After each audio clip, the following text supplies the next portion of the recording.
sent a clear message to President Trump. The clock is ticking.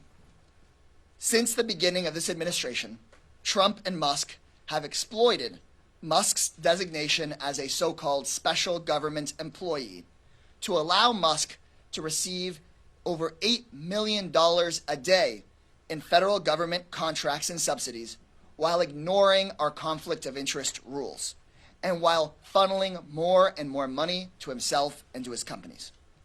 But the law is crystal clear. A special government employee like Musk must leave the federal government after 130 days. That means that Musk must leave office by May 30th. That means that 50 days from today, Donald Trump must fire Musk. 50 days from today, Musk's reign of terror must end. And that day cannot come soon enough. We would be here for hours if I tried to recount every single one of Musk's illegal actions or abuses or attacks on working Americans, but let me give you just a few. In his 80 days in power, Elon Musk has fired more veterans from the federal government than anyone else in history. Elon Musk has fired independent watchdogs that were investigating his own companies for corruption and for breaking the law. Elon Musk called Social Security a Ponzi scheme, tried to shut down the phone lines that seniors use to get their checks. They degraded the system so much that we were being warned that it was on the verge of crashing and collapse. Elon Musk demanded access to Americans' most sensitive and private medical records and tax information. Elon Musk tried to steer billions of dollars of government contracts towards his own companies while already collecting $8 million a day from the federal government. Elon Musk fired nuclear safety workers, air traffic controllers, and people trying to combat ongoing disease outbreaks. This must end. If we're up to the American people, I think Elon Musk would be fired tomorrow. But a typical government employee would have been gone weeks and weeks ago. A typical government employee would have been held accountable for these crimes and for this corruption. But Musk relies on his so-called special government employee status. That gravy train runs out in 50 days. And when I say fire Elon Musk, I'm not talking about Trump and Musk hiding the ball and letting Musk continue to do what he's doing without his title. This is what I mean. Follow the law. No more going around cabinet secretaries to slash key programs starting in 50 days. No more privileged access to government information. No more directing government contracts to himself. No more running cabinet meetings. No more running the White House. That is our demand, and we are making it clear that we are putting every option on the table, legislative, legal, and public pressure, and making it clear to the president that he's got 50 days. Thank you all very much for joining us. And next, I'm proud to hand over the microphone to Congresswoman Melanie Stansbury, who is the ranking member and truly runs our DOJ subcommittee. Well, good morning, everyone. I'm Congresswoman Melanie Stansbury. I'm deeply proud to represent New Mexico's 1st Congressional District and to be serving in a leadership role in the fight against Elon Musk in the DOJ subcommittee of the Oversight and Accountability Committee. Now, let us be clear. Elon Musk has unleashed absolute chaos on the American people. He has fired tens of thousands of Americans. He has dismantled vital agencies that provide vital services to the American people and people across the world. He has fired firefighters, veterans, teachers. He's partially dismantled the Social Security system and made it so that our seniors are not able to get access to vital programs and benefits which they work their entire lives to earn.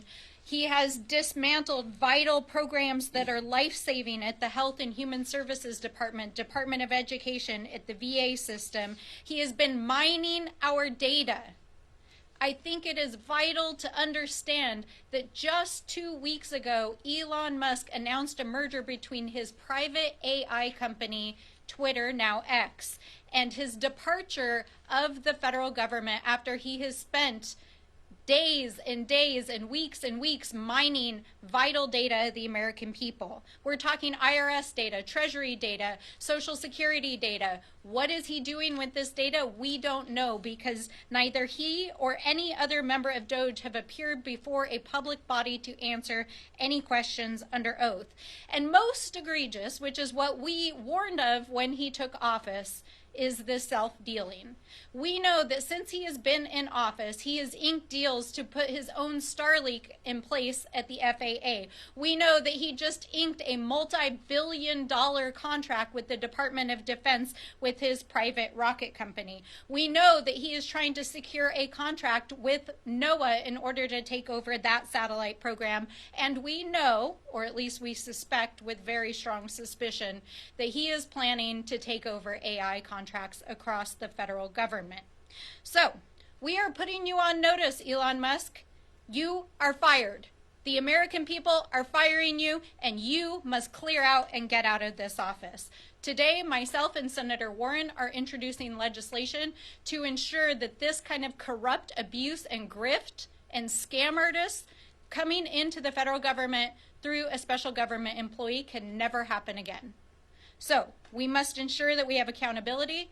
And with that, I say, Mr. Musk, you're fired, and Mark Takano will share more. Thank you. Thank you. I thought you were going to say, Mark Takano, you're hired. You're hired. Good afternoon, everyone. My name is Mark Takano. I am the ranking member of the Veterans Affairs Committee. Let me just start off by saying that Elon Musk is not above the law. He is a billionaire, not a public servant, and certainly not elected by anyone in this country. In his brief stint in the federal government, it seems like he's gone out of his way to hurt the very people we are supposed to be helping. As the ranking member on the Veterans Affairs Committee, I'm especially angry at how he has treated our veterans. These men and women sacrifice for our country, but he sees them as disposable line items on a spreadsheet. For most people, disrespecting our veterans like that would get them fired. For Elon Musk, it just means bigger contracts. But we all know the truth. Elon donated $277 million to Trump's campaign, so the rules don't seem to apply to him. While the law is clear, Musk's 130 days are up on May 30th, and that is only 50 days from now. We are demanding that the White House makes a clear and public statement that they will follow the law. If the Trump administration refuses to fire him, it's not just unethical, it is illegal. Breaking the law is not new to the Trump administration, but I promise you that I and every single one of my colleagues on this stage will not stand for it. It's time to fire Elon Musk. And now I'd like to hand it over to my fellow colleague from California, Luz Rivas. Thank you.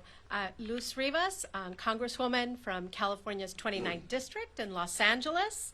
Our message today is very clear. Elon Musk needs to go. The law is also very clear. In 50 days, Elon Musk needs to be out of the office, and for the good and well-being of our country. That date cannot come soon enough. For 80 days, this unelected, unconfirmed billionaire has held the keys to the Oval Office, and for 80 days, his twisted perception of efficiency has done nothing but cause pain and harm to working families, veterans, senior citizens, and many more. My office has been bombarded with constituent calls, worried that their Medicaid and Social Security benefits will be cut. Over half of the people in my district rely on Medicaid, including 133,000 children and 45,000 seniors. My district has the 9th highest Medicaid enrollment in the whole country. Republicans just approved a proposal to cut millions of Americans' Medicaid benefits, just so they can give Elon Musk and his billionaire friends another tax break. In service to himself, Elon has managed to only increase his company's monetary share of federal government procurement. I guess this is what he and Doge bros mean by efficiency. Elon Musk serves no one but himself and his fellow billionaires. And that's why I stand today with my colleagues to send the message that he needs to go. Thank you so much. Thank you, Congresswoman. I think next up we have Congressman Robert Garcia. Thank you. I want to thank, first, of course, our chair of the Congressional Progressive Caucus, Greg Casar, for bringing us together and for helping really lead our efforts to hold Elon Musk accountable. Robert Garcia from Long Beach, California. You've heard today from a lot of our members about the damage that Elon Musk has done, whether it's been to air traffic controllers, to Social Security, to the Department of Education, attacking veterans. All of this has already disqualified Elon Musk from doing anything in serving our government, and he needs to go today. We're also calling to ensure that he knows that he's on notice, that he only has 50 days left if he wants to continue as a government employee. But I also want to make one thing really clear. It's been also Elon Musk that has been partnering with Donald Trump in weaponizing the Department of Justice. Now, the Department of Justice, the appointed U.S. attorney here, Ed Martin, have gone after people and continue to attack individuals that are also speaking out, using their First Amendment rights to protest against Elon Musk's illegal actions and unconstitutional actions across the country. Now, I know that personally, because I personally attacked Elon Musk, Donald Trump sent the Department of Justice against me to investigate me, to try to intimidate me and others, of which he was not successful in doing. But it also has been other members of the Progressive Caucus as well. Elon Musk sent and worked with Pam Bondi, our Attorney General, to attack other members like Jasmine Crockett and others. And probably most chilling has been Elon Musk and his ability to get the DOJ, to get the Attorney General, to go after and intimidate protesters who are protesting 100% within their rights in front of Tesla dealerships or against his businesses. People out in the community and the country have a right to stand up and not support companies led by Elon Musk. Elon Musk, in turn, sends the Department of Justice against protesters, against organizers, and against members of Congress. That is not right. It is unethical. It is unconstitutional. And Elon Musk has no business serving the government, the president, and all he does is continue to damage himself and damage our country. Elon Musk must be fired today. And with that, I'm going to introduce our next speaker from Los Angeles, Brad Sherman. Hello, I'm Brad Sherman from California's best named city, Sherman Oaks. Our Constitution is clear in Article 2, Section 2, that the officers of the federal government need Senate confirmation. That's not just the cabinet officers, that's 2 or 3 steps below the cabinet officers. There's one exception, a man who's more powerful than any of the cabinet officers, Elon Musk. They have used this special government employee ruse. I think it's unconstitutional and illegal, but it ends on May 30th. My criticisms of Mr. Musk focus on my 2 committees. From Foreign Affairs, I've learned that 1.6 million people are going to die without American health and food aid. 500,000 of those will die due to lack of vaccines. And when HIV infects someone on another continent, that's one more chance for the disease to mutate and come back here in a form we cannot deal with. But let's not talk about big numbers. Let's talk about Peter Donde, 10-year-old boy, infected with HIV from his mother at childbirth, an orphan. He was cut off from his antivirals. He died in February, and his blood is on the hands of Elon Musk, whose response is, oops, made a mistake. From a financial services standpoint, I'm concerned that a man who is under investigation from the SEC would arrange for the firing, dismissals, early retirement, and buyouts of many hundreds of SEC investigators. But I particularly want to focus on something you may not have focused on. This man says he was serving without compensation. but he has actually received an undisclosed portion of $37 billion. Now, everybody else in government, not only us, but even our aides, have to file one of these financial disclosure statements. But what we don't have is one from Elon. So what happened?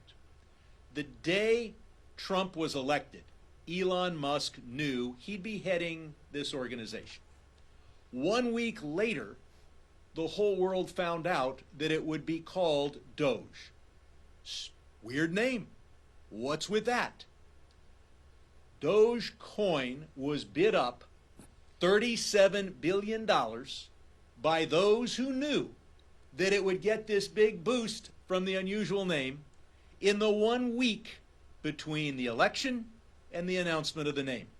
Now, true, Bitcoin also went up at the same time, but Dogecoin went up 6 times as fast.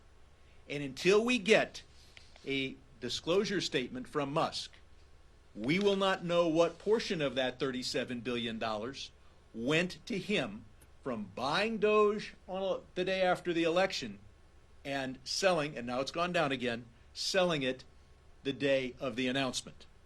So I can't imagine a worse person to have involved in making our national policy, except, of course, the president. Thank you. Thank you, Congressman Sherman. Closes out Congressman Gabe Amo. Thank you to my colleague, Representative Kassar, who has organized this free press conference to illuminate this important date and deadline. I'm Gabe Amo. I represent Rhode Island's 1st Congressional District. I've worked for two presidents and 2 presidencies at the White House. And I have worked with many special government employees. And I can say by far, there's been no worse special government employee than Elon Musk.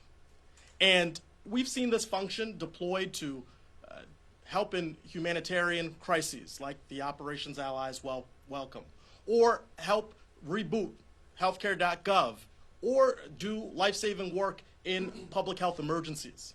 What we've seen is Elon Musk creating emergencies for American families who will face devastation if our colleagues, our Republican colleagues, go forward with horrific cuts to Medicaid.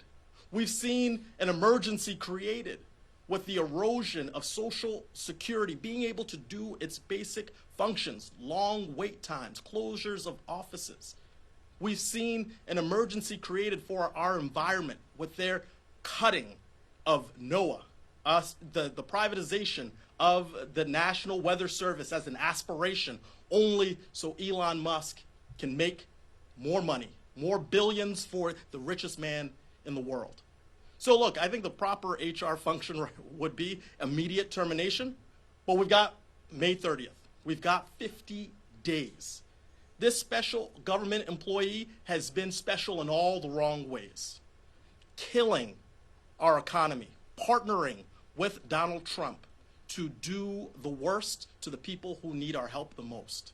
And so I look forward to that day, and if for some reason, and you know there are lots of reasons that number in the billions, we don't see action from the Trump administration to terminate Elon, when his tenure is up, we will act. We will act, we will put on public pressure. We will act in every form possible because he has got to go. He has been bad for America while only being good for himself, his bank account, and his billionaire buddies. So I am hopeful that with this team, with Democrats in the House, that we will make our voices heard to ensure that February 30th is the day where he is walking out with a box in his hand to leave the Eisenhower Executive Office building to never, ever return. And with that, I'll turn it back to Greg. Thank you. In case anybody in the press thinks that we can't do hard things, you just saw a press conference of 7 members of Congress in 15 minutes. So I don't know if y'all have seen that before. But the message is very succinct and very clear. We don't expect that Trump and Musk will follow the law because they want to. We have to make sure that they follow the law. So we are putting Trump and Musk on notice. If you break the law and try to stay in power, we will support every legal, political, and public pressure tactic available to us to enforce the law.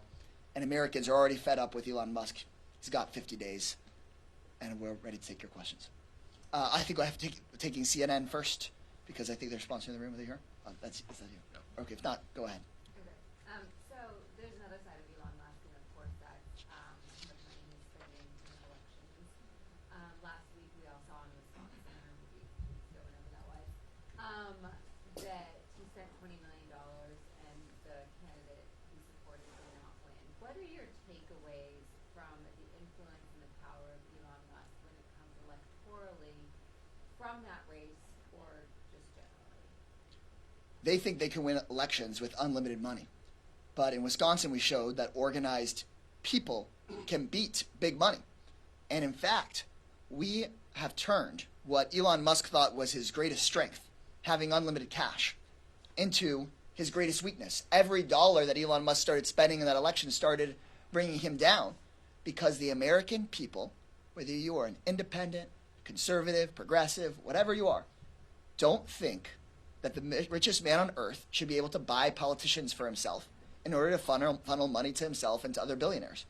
And I think that that is the kind of message that the Democratic Party needs in order to win back the trust of working class voters, not just to win back the House, but actually to be the kind of party that this country needs in this moment. So, go ahead. And I'm happy to pass it along to others here as well. Yeah. But I was just going to follow up. Is there a level of reassurance post-Wisconsin compared to like previous Wisconsin that perhaps, like what you said, that it might not be as effective? Yeah, I mean, there were articles leading up to the Wisconsin race of pundits out there saying, well, maybe going after the richest man on earth isn't a good idea. But I think the people beat the pundits in that argument, where I think the overwhelming number of people said, no, we don't want the richest man on earth controlling our government, making us work longer hours for less pay, and taking our taxpayer money for himself. That's attacking the richest man on earth, attacking the American people and trying to take over our government is deeply wrong. People know that in their gut, and this is exactly the kind of fight that I think Democrats need to pick. Yeah. I just want to say Mark and Melanie. Yeah. So it was an important test that was passed, that the people prevailed over a billionaire's obscene attempt to buy an election, literally buy an election, literally buy votes. But it's going to take vigilance from growing engagement of more and more people. I think people are beginning to tune in, but we're facing executive orders from Donald Trump to suppress votes and to require ridiculous ID requirements and so look, the battle against the billionaire is just the beginning, but it's reassuring to know that we can beat a billionaire. But we've got all sorts of other things that we've got to confront, and the people, I'm encouraged, are going to wake up and pay more attention. There's a lot of lessons to take from Wisconsin, but I think one of the primary lessons is that not only is Elon Musk's agenda deeply unpopular, and he's one of the most unpopular political figures in modern history, he's toxic to the Republican brand. And I think that's what was revealed by the Wisconsin race, and that American democracy is not for sale. And you've seen in the days after the Wisconsin race that Republicans themselves, whether they're members of Congress, people who are in Trump's inner circle, and people who are in the constellation of the GOP world, have been saying Musk has got to go because he is toxic to the president and to the GOP brand. Why is he toxic? Because of all of the things that we've laid out, the ways in which he's disrupted the economy, the ways in which he's carelessly and recklessly fired thousands of people, the ways in which he's inflicted harm on people across the world, and the ways in which he has literally tried to buy elections. And the American people are fed up with it, and that's why they want him to go as well. My whole life, I've been working to try to get Democrats to turn out to vote, particularly in special elections. I want to thank Elon Musk. He did a better job at it than I ever did. Yeah, People were always suspicious the billionaires were running the government behind the curtain, but now Elon Musk is out there bragging about it in public, and I think that's been really devastating to the brand. Brian? Could you speak a little bit more to what the, as you referenced, legal legislative avenues are for you all to pursue on May 30th if Musk is still there? I think you'll be hearing about those as we get closer to the day, but we are asking the president to make clear by May Day, by May 1st, whether he's going to follow the law or try to buck the law. But there are many options at our disposal, but I think for the next 50 days, Democrats should be making the case to the public that public pressure can indeed result in firing Elon Musk. Your constituents have reached out, and Musk is kind of steamrolling, and some of the legal efforts haven't been successful. So, with these pressure points, what do you do if he does steamroll through them again, and, on May 30th, it just keeps going? Well, I'll make clear again, there are many options in the courts available to fire Elon Musk. There are legislative options available for us to fire Elon Musk, and most importantly, I think public pressure will do the trick to make sure we fire Elon Musk. He has 50 days to resign under the law, or else even more of those legal and legislative options would be on the table. Okay, go ahead. I do want to push back a little bit on the narrative that we've been unsuccessful in the courts. There are now over 170 court cases that have been filed against the administration for egregious breaches of the law. And in almost nearly every case where a federal judge has ruled on the case, on the merits of the case itself, we have won. The American people and the Constitution has won. In a number of cases, there have been outcomes, including some of the recent Supreme Court decisions, that question jurisdictional questions, but not the merits of the case itself. It is very clear that Donald Trump and Elon Musk are breaking the law. And the law is very clear on the service of an SGE. And if he tries to stay beyond his allocated time, their courts will be involved. And so we will pursue legal avenues, absolutely. Just say, in addition to the ending of his tenure, I'll be announcing at a Tesla dealership in my district legislation to require him to file the financial disclosures.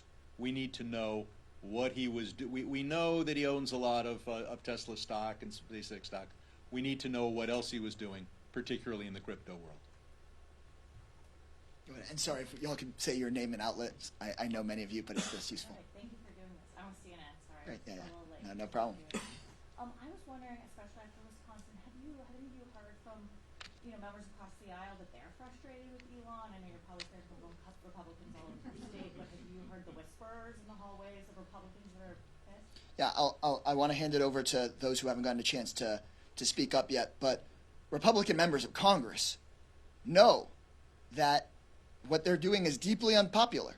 They know that it is deeply unpopular for them to continue supporting a billionaire who is calling Social Security a Ponzi scheme. Republican members of Congress know it's deeply unpopular for them to support a billionaire who's trying to take away working class Americans' health care in order to pay for billionaire tax cuts. So these Republican members of Congress now have to decide whether they want to continue to act as Trump Musk employees or as members of Congress. Otherwise, they're going to lose their elections. The budget that just passed today, where the House and Senate agreed that they're coming after your health care, the Republicans are coming after your health care, they're coming after veterans' benefits in order to pay for billionaire tax cuts. That passed by one vote. If one Republican member of Congress had voted with their district instead of with Trump Musk, they could have stopped this.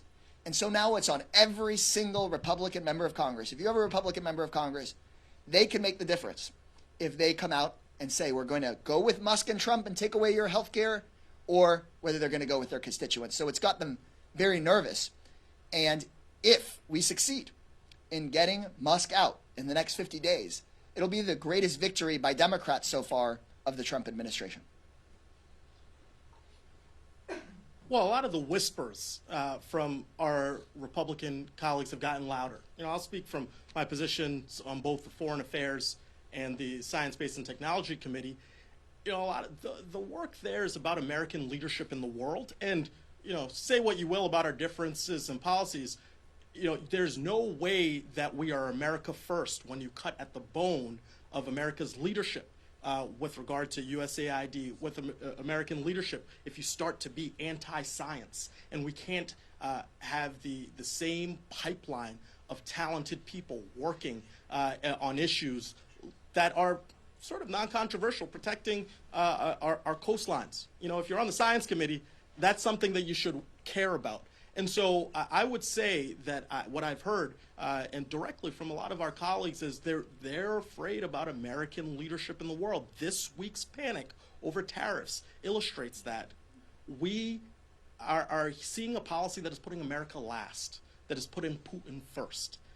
This is something that I call on my Republican colleagues to stand up. You'll have friends on the other side of the aisle if you demonstrate some courage. But if you are silent, you are complicit, and you are letting Elon Musk do whatever he wants to hurt your constituents as well as ours. And so I am hoping that, when folks spend the next 2 weeks at home, that they hear a little something, something. And I'm certain they are going to hear from their constituents, Elon Musk has got to go. I want to add on to that. We've all, as members, heard whispers from Republican colleagues that pull us aside and say, oh, I don't agree with these cuts, or I don't agree with those cuts. But why are they all silent? Why aren't they going public? I focused my comments earlier on the cuts to Medicaid because of the high enrollment of Medicaid in my district. But the highest congressional district in the country with Medicaid constituents is David Valdeo in Bakersfield, California. 67% of his district are on Medicaid, rely on Medicaid for health care. Over 2/3. I can't imagine him winning his reelection if there are cuts to Medicaid where his constituents will be directly affected. And that's a Republican district. He needs to speak up, and others too, not just Democrats. And I'll just add a little more color. It's not just whispers. In the first few days that Elon Musk started doing what he was doing, I work a lot on bipartisan issues. I have a lot of friends across the aisle, and when you spend time with folks, they tell you stories. In fact, I will say one Republican chairman told me that his best friend from graduate school was a nuclear engineer who got fired by an NSA in that first round of probationary firings. When I talked to another Republican chairman who I work with on issues that are really important in my district, I was told that one of the cabinet secretaries had promised him they wouldn't touch those programs, but Elon Musk had gone in and fired people. So they know what's going on. But the problem is that they are cowed by the reality that Elon Musk has unlimited amount of money to spend on these elections. And I think that's why Wisconsin is such a profound moment for the Republican Party, because if he's a liability and not an asset, bye-bye, right? They want nothing to do with him because he's created so much chaos and toxicity for the party. So I don't think that the vast majority of our Republican friends are going to miss Mr. Musk. I think we can take one more question.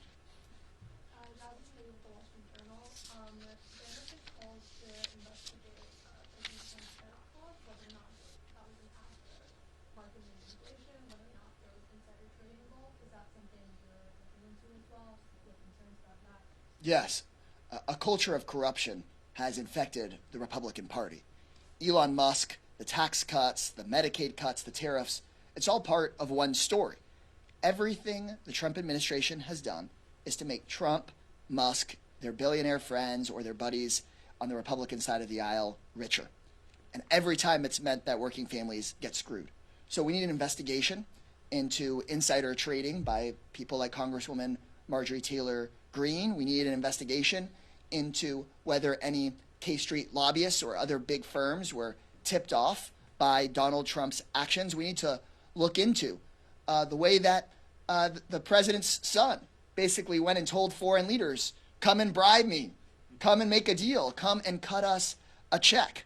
So Trump's tariffs aren't about helping workers. They're about making working families pay more so that Trump can get bribes from companies for exemptions, so that Trump and his buddies can tip people off and skew the stock market for themselves. So basically, while your retirement funds get screwed over, Donald Trump can make his friends rich. And we need to root out this culture of corruption.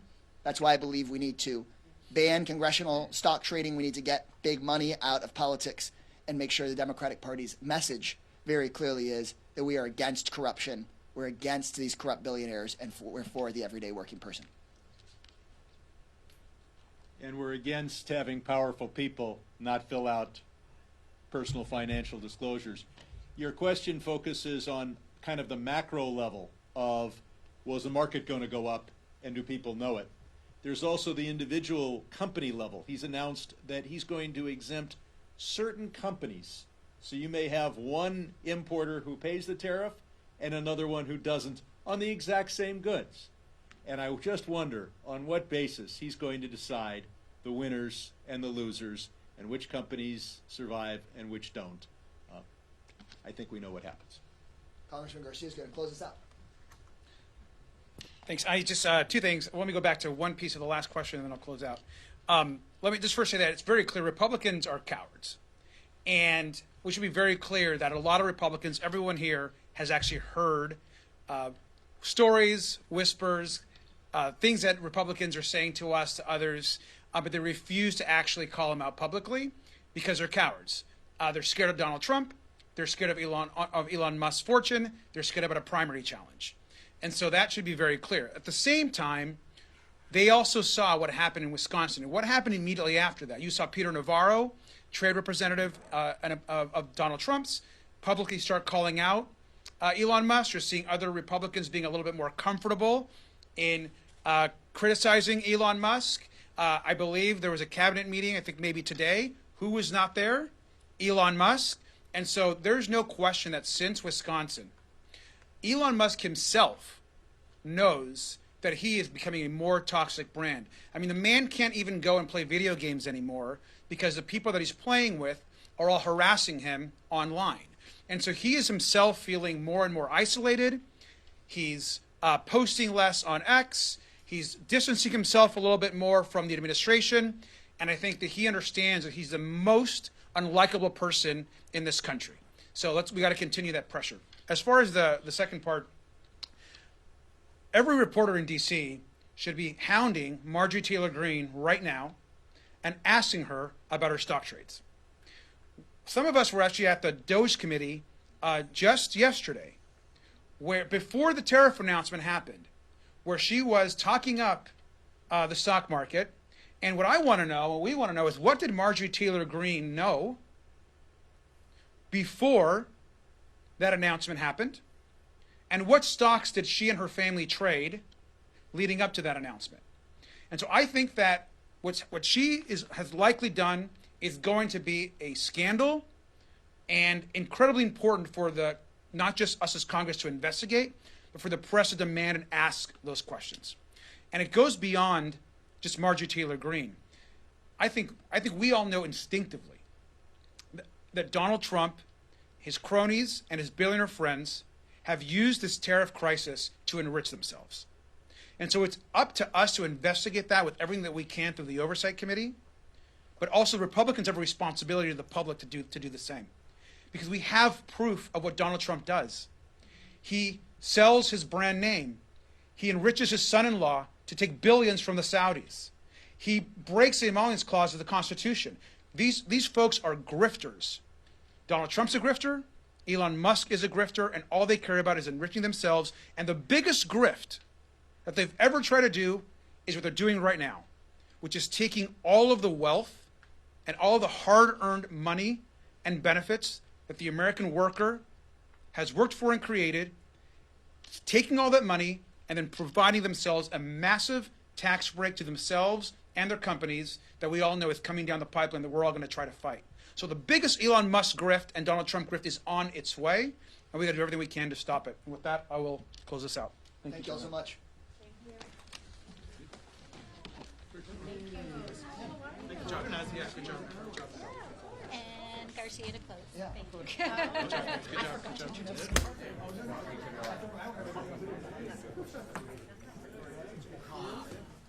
Say hello. Well, maybe we'll talk for 3 seconds. I have a full 2 weeks.